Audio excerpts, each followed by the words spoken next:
Hola amigos y amigas, bienvenidos a su segmento Polidialéctica, la ciudad de la discusión. En el día de hoy tenemos un invitado especial para tratar un tema que ha estado en la palestra pública, que es el proyecto de ley de extinción de dominio. Y en esta ocasión tenemos al diputado Elías Báez, el cual es abogado, es también diputado de Santo Domingo Este, empresario y es procurador fiscal.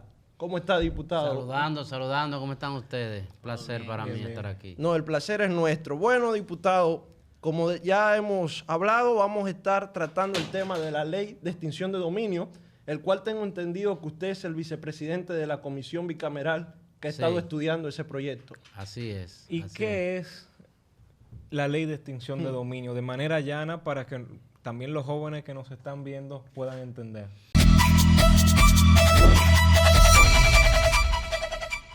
Bueno, la ley de extinción de dominio es un procedimiento que va diferenciado del proceso penal.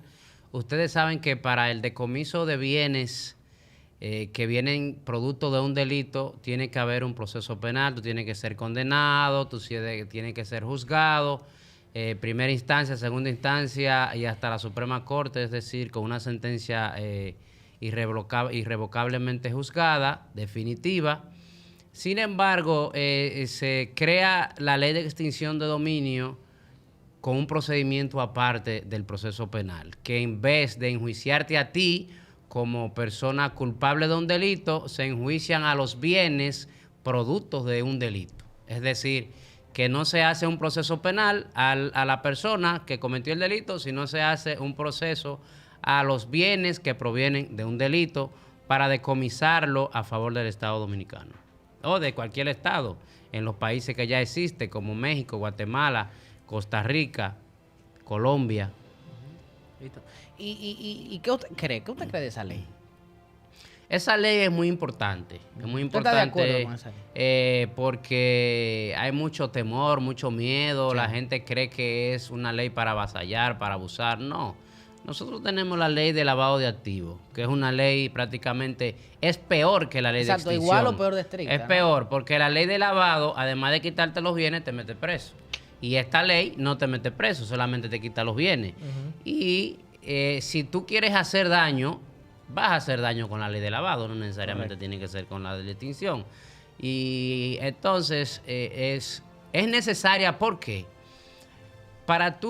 Cuando tú sometes a una persona penalmente, el procedimiento penal lleva un grupo de requisitos que se deben de cumplir. Desde que tú eres apresado, que hay que leerte tu derecho, que no se te puede maltratar, hasta que debe de hacerte un juicio con inmediatez, con todo el proceso, respetándote todos los derechos fundamentales.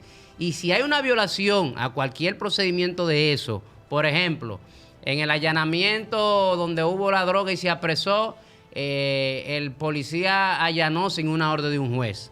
Cuando llevan ese proceso al tribunal, el juez tiene que anular ese allanamiento porque no hubo una orden de un juez.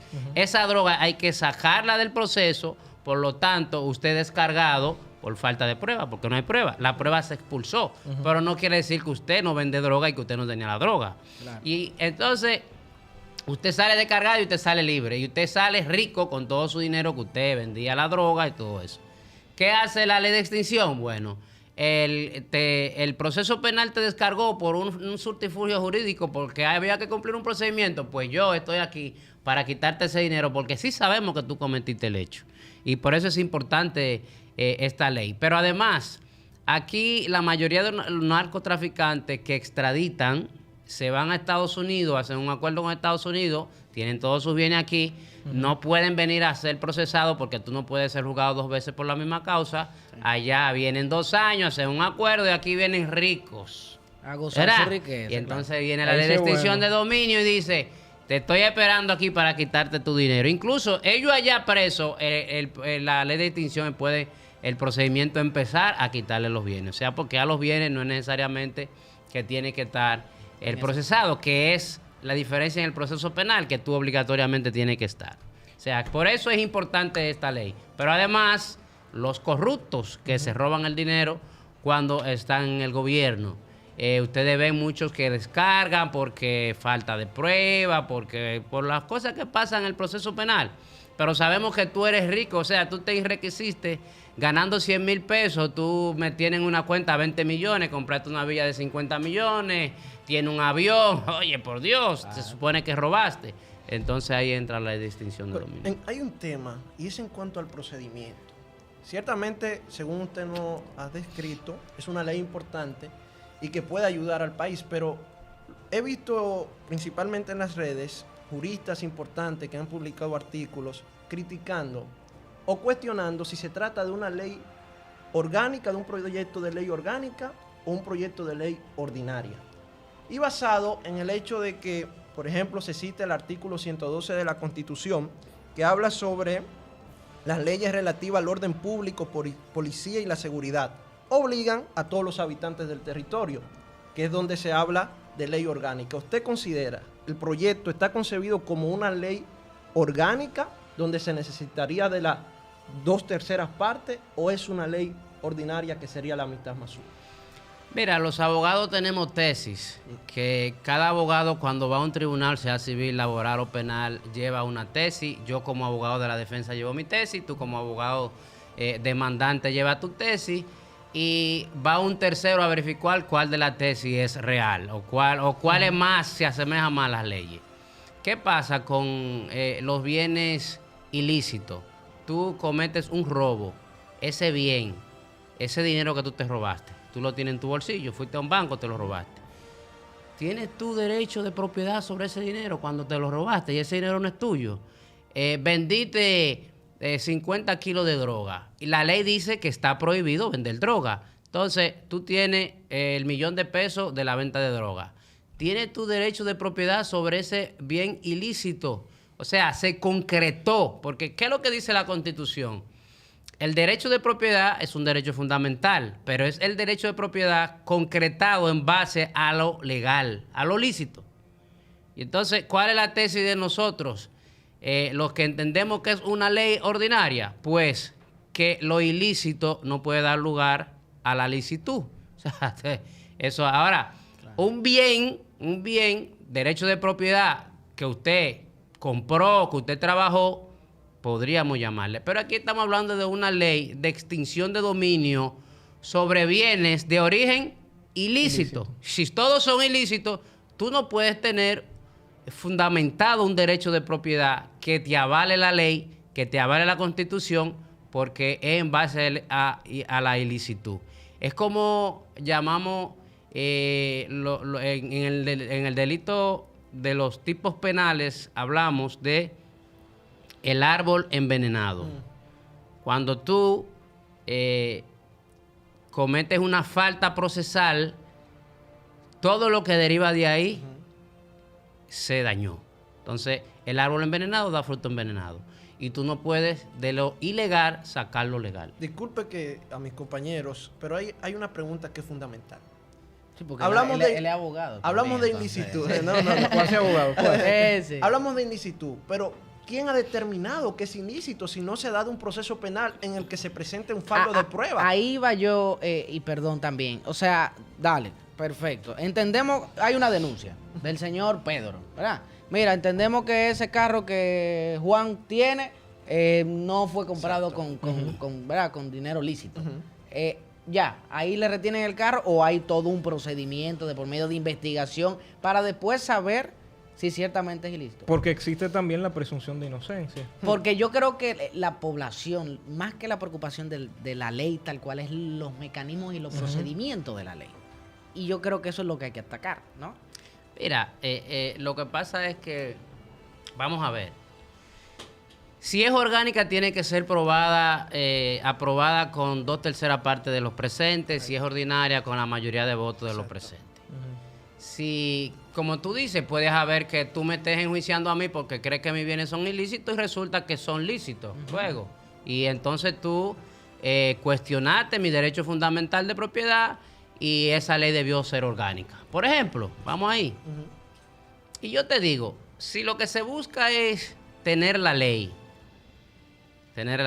¿por qué la Constitución establece una mayoría, que fue casi un invento, porque aquí todo lo copiamos, de la Constitución española, la ley del 2010, fue que puso la ley orgánica y la ley ordinaria, que eso no existía. Y fue, te digo, un invento porque lo que busca es como ponerle un candado para que hayan cosas que cuando se hablan de temas importantes, económicos, derechos fundamentales, no se modifiquen ni se maltraten por cualquier cosa, sino que siempre haya la mayoría. Pero si al final lo que queremos es la ley, viéndolo fuera de lo legal y lo jurídico, poco importa de cuánto la voten. Lo que importa es, porque yo te voy a decir algo. Pon tú que la ley haya que aprobarla con la 2/3 partes. Ok, la aprobaron con la 2/3 partes. Pero como quieran no te van a enjuiciar con la ley de extinción de dominio porque tú haces un ilícito y te van a procesar tú siendo con tus bienes que son bien lícitos y después se termina que sí que son lícitos. O sea, viéndolo desde ese punto de vista. Al final, yo creo que se va a aprobar con la mayoría de votos como una ley orgánica porque el PLD ha dicho que va a aprobar la ley. Pero si no es así, pues el Tribunal Constitucional dirá si para los ilícitos no debe de ser una ley orgánica, pero para el que se presume sí debe de ser una ley orgánica. Y bueno, lo que tendríamos es que hacer lo que diga el Tribunal Constitucional. Si no existiera la posibilidad de los legisladores equivocarse, no existiera el Tribunal Constitucional, Eso está claro, para eso ellos están ahí. Por eso cuando yo veo a un abogado diciendo, usted no sabe derecho, el que sé soy yo, digo yo, bueno, pero si usted fuera el que supiera y tuviera siempre la verdad, los tribunales no existieran. Por eso existen los tribunales. Aquí, como te dije, las tesis son tesis que tú planteas y que no siempre son verdad. Correcto. Un tercero que tiene que decirlo. Y a veces incluso los tribunales se equivocan. Tú has visto sentencias en primera instancia que la Corte lo revoca, luego la Suprema dice y se hace una devolución y luego el Constitucional dice otra cosa. Pero aún así, la Suprema Corte y la Corte Constitucional varían su jurisprudencia. Hoy dicen, no, la cosa debió ser así, mañana dicen, o sea, al final somos seres humanos y esto es una dinámica. No todo es verdad y no todo es mentira. Hay mucho debate sobre la ley de extinción de dominio. ¿Por qué usted cree que tantos sectores se oponen? Mucho temor, mira, hay mucho temor. Por ejemplo, hubo el Partido de la Fuerza del Pueblo que quiso hacer politiquería con un tema de la elusión fiscal, que es un término que se utiliza en otros países, pero que aquí no está en ningún texto legal.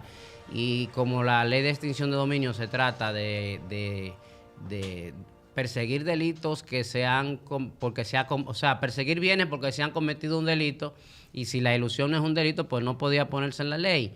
¿Y cuál era el alegato de ellos? Bueno, que si tú te llevas dinero fuera del país, estás cometiendo ilusión fiscal. La ilusión fiscal es como una defensa personal que utilizan los empresarios, que aquí podría usarse, pero no está en ningún texto legal. No es un delito tributario. Es como que tú, por ejemplo, hoy yo tengo que pagar el ITEVI, pero no lo voy a pagar hoy, lo voy a pagar el próximo mes. Claro, la renta, el impuesto interno me va a poner una multa por eso, pero a mí eso me importa. Yo lo que hago es que postergo ese pago. Yo no estoy evadiendo, porque yo tengo que pagar, tengo la obligación. Pero no lo pagué cuando debía pagar, lo que es el día 20, por ejemplo. Eso le llaman los tratadistas la ilusión. Es como tú evadir en el momento que tienes que pagar. No es que evades el impuesto, sino que no hace lo que debería hacer cuando tiene que hacerlo. Hay algunos países que es delito, pero aquí no lo es. Hay muchos políticos que tienen temor y miedo porque entienden que van a usar eso como represalia para quitarle bienes que no se sabe de dónde vienen, lógicamente. Aquí hay generales que tú dices cómo es que tienen villas, que tienen aviones, que tienen de todo y ganan 50,000 pesos, coroneles, funcionarios, diputados, senadores, o sea, mucho temor. Muchos empresarios, ustedes saben que no hay políticos corruptos sin empresarios corruptos, porque los negocios lo hacen entre ambos. Pero bueno, yo lo que entiendo es que la ley es necesaria por lo que hemos dicho anteriormente, y el temor, la gente que tenga temor lo que tiene es que tratar de adaptarse, poner sus cosas en orden, claro, y no tener. Sí, porque lo que pasa es que este señor tiene una casa, nadie sabe de dónde. La tan cuestión. joven. Bueno, Y este vino de Italia hace mucho hay que notificarlo desde que Sí. salga la ley. Y hablando un poco de congruencia también, de cara a la irretroactividad de la ley, que de hecho la Constitución Dominicana lo tiene en cuenta en su artículo 110, la ley solo dispone y se aplica para el porvenir. Esta ley o este proyecto de ley no iría un poco en contra de ese artículo. Es decir, no habría que acomodar un poquillo la casa antes de que lleguen los Sí, huéspedes. lo que pasa es que nosotros estamos acostumbrados, digamos, al derecho que leemos en los textos fundamentales, en los textos ordinarios, y no nos acostumbramos a terminología de que ya derecho de quinta generación, nosotros nos quedamos en la segunda generación y ya en esos países desarrollados van por igual que el internet de 5G y 6G. Claro. Entonces, si buscamos en Google, que es el papá de los conocimientos, San Google. retroactividad y retrospectividad no es lo mismo, porque la retroactividad mira hacia atrás y lo que no era delito ayer lo convierte en delito. Salió la ley hoy, mirar a la cámara ayer no era delito. Y hoy sale una ley que mirar a la cámara es delito. Entonces yo te digo, va a ser retroactiva la ley. Ayer usted miró la cámara y va preso. La retrospectividad no. La retrospectividad dice, usted vendió droga y está prohibido vender droga. Vendió droga ayer. Sí. La ley salió hoy. Como el dinero de esa venta de droga, usted todavía lo tiene, yo se lo voy a quitar. Fíjate la diferencia. Sigue siendo, es un delito que ayer era un delito y salió la ley hoy y es retrospectiva porque mira hacia atrás, hacia el delito que fue delito. Cometido. Y el dinero tú lo tienes hoy. Que yo soy de opinión que ni siquiera es necesario poner que es retrospectiva. ¿Por qué? Porque si yo lo que persigo es el dinero producto del dinero ilícito y tú hace un año te hiciste rico vendiendo droga y tú tienes el dinero hoy, Claro. ese dinero sigue ilícito en el tiempo. Es como el delito continuo. Es como cuando tú te robas la electricidad en tu casa.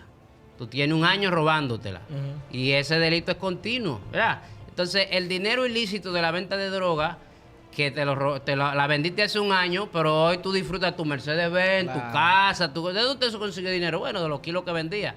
Yo entiendo, Elías Báez, que ni siquiera tenemos que hablar de retrospectividad, sino que hablar, bueno, eso viene, son de origen ilícito, que lo vendiste hace un año, y están en el presente, están aquí, siguen siendo ilícitos. O sea, ¿por qué yo tengo que hablar de que tengo que aplicar Bueno, independientemente de eso, ya el tribunal también tendrá que pronunciarse Intervenir, sobre eso, claro. pero entendemos que no es Hay inconstitucional. un punto que me gusta, que usted ha mencionado varias veces, el tribunal.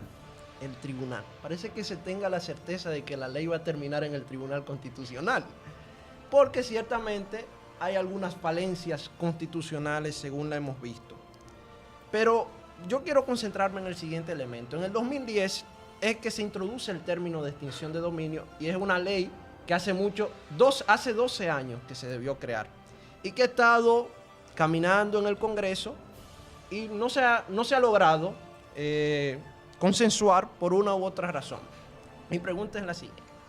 ¿Cree usted que la razón principal por la que esta ley no se ha aprobado es porque los políticos de este país le tienen miedo a que eso sea una herramienta para la retaliación política? Porque tenemos que entender que sin una modificación de la Constitución no tenemos la garantía de seguir teniendo un ministerio público independiente. El gobierno puede cambiar, el ministerio público puede cambiar. ¿En manos de quién caerá esa ley si no hay una reforma constitucional? Mira, yo hablo del tribunal porque como es un asunto nuevo, o sea, en nuestro país no existía esta ley, no existe esta terminología y vemos una batería de abogados atacando la ley, atacando todos esos términos y sabemos que desde que salga la ley, calientitas van a ir para el Tribunal Constitucional, cada quien a poner su tesis. Incluso hay un abogado que ayer escribió, si ustedes lo pueden buscar en el Listín Diario, Julio Curi, y él va más allá y dice que el 51 en su ordinal 5 se aparta, que dice que solo por un proceso penal con sentencia irrevocablemente juzgada se pueden decomisar bienes. Entonces habla el 6 que se decomisarán por extinción de dominio o por proceso penal. Él dice que la extinción de dominio ni siquiera se puede crear porque solamente se puede, después que tú te condenan penalmente, o sea, tiene que haber un proceso penal, hay que decomisar. O sea, cada abogado tiene su diferente tema.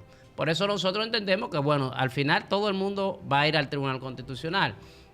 Sobre por qué no se ha aprobado esa ley. Primero, tú sabes que no solamente esta ley se ha dejado de aprobar a partir del 2010, hay muchísimas leyes que la Constitución establece que deben de aprobarse.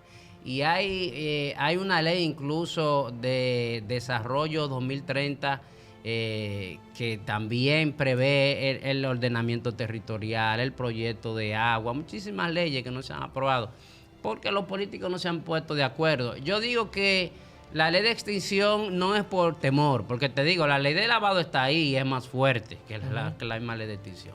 Se ha creado un morbo con la ley de extinción. Ojo, mucha gente cree que desde que se cree esta ley y se apruebe, tú el que estuvo por el Estado va a quedar pobre y que eso va a ser una recogida y bateo. Eso no va a ser así, porque es un procedimiento que hay que hacer un juicio, hay que hacer algo respetando los derechos. El Ministerio Público tiene que probar que esos bienes vienen de algo ilícito. O sea, no es tan fácil que el Ministerio Público diga, mira, eso, tú. No, porque hasta la Constitución establece que en materia de bienes la posesión vale título y el Código Civil también. O sea, no es tan fácil. Lo que sí es necesario, porque hay mucho vacío cuando se descarga por subterfugio jurídico en el asunto penal, cuando se extradita a un narcotraficante, y sí es necesario. De hecho, en Colombia se aprobó, porque también, si tú eres un narco, si tú eres un ladrón y fallece, como en el proceso penal, no hay juicio sin el que cometió el delito. Y entonces no se pueden decomisar esos bienes. Y lo heredan. O sea, en Colombia los hijos de Pablo Escobar heredaron todo el dinero porque él murió. Y por eso se crea esta ley. Bueno, no, ustedes no van a heredar. La ley de extinción entra. O sea, que sí es necesaria la ley por todas esas razones. El asunto de que políticos le tengan miedo o no le tengan miedo, eso es otra cosa. Lo importante aquí, yo creo, dando también un mensaje, es que si queremos seguir construyendo un marco de justicia para atrás o hacia adelante, debemos apoyar algo que nos convenga a todos y al erario público. Y yo creo que esta ley lo garantiza. De modo tal que espero hayan disfrutado este video con el diputado Elías. Gracias. Y que sigan con nosotros siempre aquí en Contraste, David, ¿no? Así es, donde la realidad Es comparada. Hasta la próxima.